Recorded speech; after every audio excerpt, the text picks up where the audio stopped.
Welcome to the porch of the Whiskey Granny, where the glasses are full, the stories run deep, and the company is as smooth as the pour.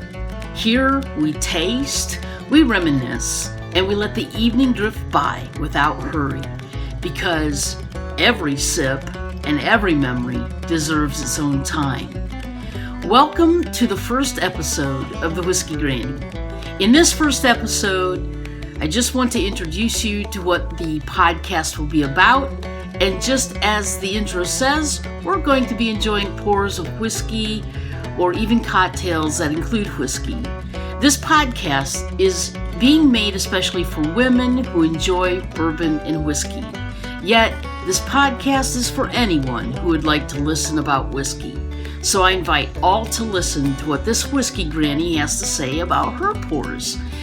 What I'm smelling in the glass, what are the flavors that come out of the tongue, all on the tongue actually, and then what cocktail would that bourbon or whiskey be best in?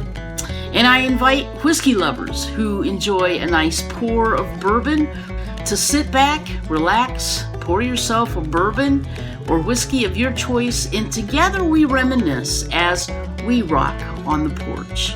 This Whiskey Granny invites you to stay for a while to ponder a question. Respond in your own time, letting the flavors of your pour help answer this question. Does the wood itself, where it was aged, or maybe the soil and nutrients where the tree grew, affect the flavor?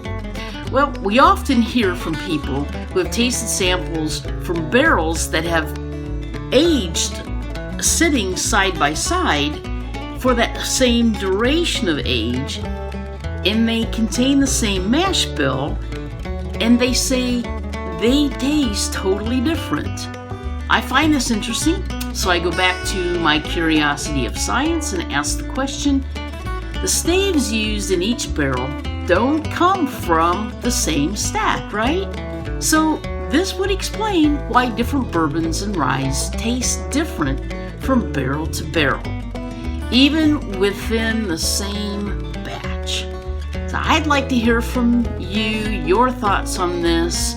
You may leave your comments for me on my Spotify account, and I will see you on the next episode of the Whiskey Granny.